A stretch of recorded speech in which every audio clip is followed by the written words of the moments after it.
नमस्कार साथियों, मैं डॉक्टर एमपी सिंह आप सभी का स्वागत करता हूं।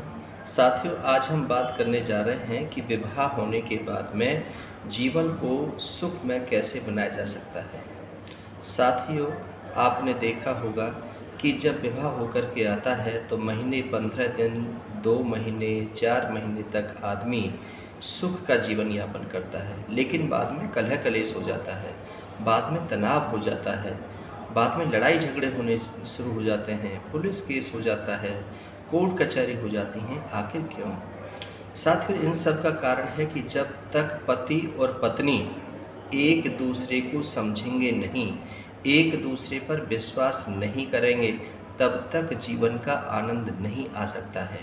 जब पति और पत्नी एक दूसरे का विश्वास करते हैं, एक दूसरे का सम्मान करते हैं और एक दूसरे के जो माता पिता हैं उनका सम्मान करते हैं, उनके बारे में असभ्य और अश्लील शब्द नहीं बोलते हैं, दहेज की कोई बात नहीं करते हैं या उनके परिवार को कोसा-कोसी नहीं करते हैं, तो वो परिवार ज़्यादा समृद्धशाली रहता है, ज़्यादा प्रेम के रिश्ते निभते हैं।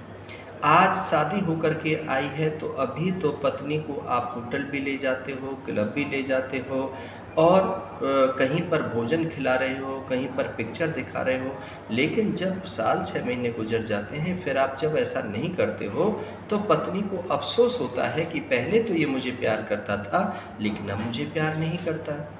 मान के चलो कि घर में किसी प्रकार का कोई अभाव हो जाता है, कोई कमी हो जाती है या कोई बर्तन टूट जाता है या खाना सब्जी बिगड़ जाती है या और कोई बात हो जाता है, तो उसके लिए जब आप पत्नी को दोषारोपण करते हो तब भी गलत होता है।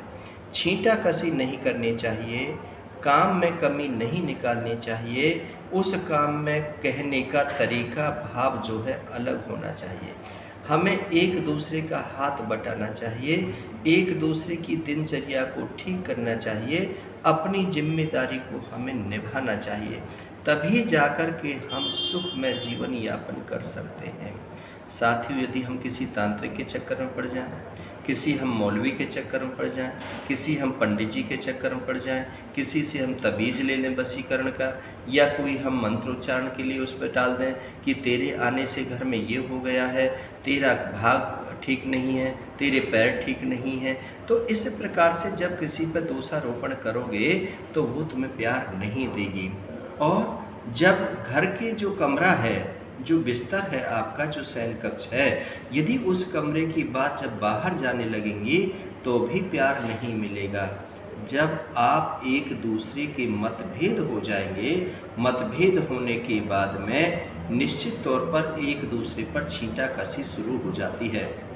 जो पत्नी आपके घर न रह करके अपने मायके जाना चाहती है, इसका मतलब है कि आपके अंदर कोई कमी है या अपना जो शादी से पहले का जीवन था वो उससे ज़्यादा अच्छा समझ रही है, इसलिए वो अपने माता पिता के यहाँ पर, अपने बॉयफ्रेंड के यहाँ पर, अपनी गर्लफ्रेंड के यहाँ पर वो कर रहे हैं। वही हाल होता है एक पति का।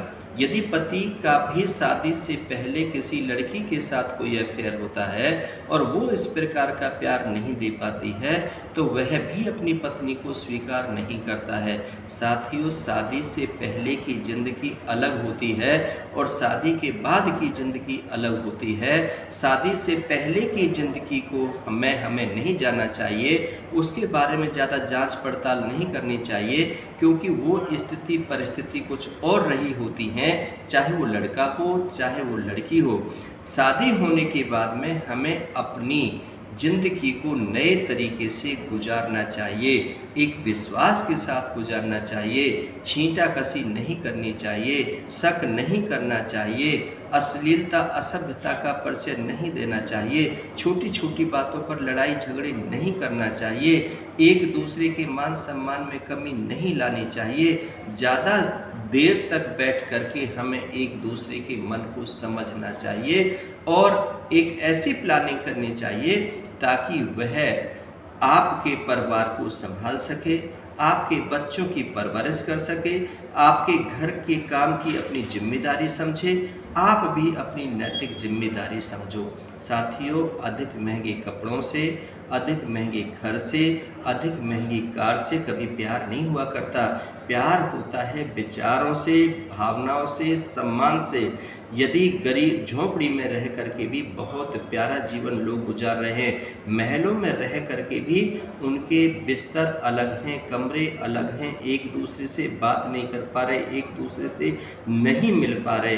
साथियों, कभी तेज नहीं बोलना चाहिए। जो भी बात करनी है बहुत पोलाइटली करनी है, बहुत धीमे से करनी है। दुनिया को सुनाना नहीं है, चिल्लाना नहीं है। यदि पति कभी कुछ कह रहा है तो पत्नी को सहन कर लेना चाहिए, पत्नी कुछ कह रही है तो पति को भी सहन कर लेना चाहिए। जब दोनों एक प्यार में हो तब एक दूसरे के निष्कर्ष पर निकलना चाहिए।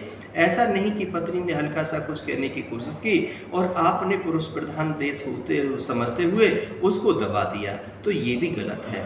इसी प्रकार से पत्नी को पुरुष यदि अपने मन की बात करना चाहता है और पत्नी चिल्ला करके लोगों को सुनाती है, गली में सुनाती, गली में चिल्लाती है, तो ऐसा भी वो गलत है। उन चीज़ों से घर कभी आबाद नहीं होता, घर कभी बढ़ता नहीं है। घर को बढ़ाना है तो समता रखनी पड़ेगी, धैर्य रखना पड़ेगा, हिम्मत रखनी पड़ेगी, सुनना भी पड़ेगा और अपना जो चाल चलन है वो भी ठीक रखना पड़ेगा। कई बार चाल चलन की वजह से, मोबाइल की वजह से कि मोबाइल पर फ़ोन कर रहे हैं, मोबाइल पर बात कर रहे हैं, बहुत घर उजड़ जाते हैं। यदि पति चाहता है कि मोबाइल का प्रयोग ना करें तो पत्नी को नहीं करना चाहिए।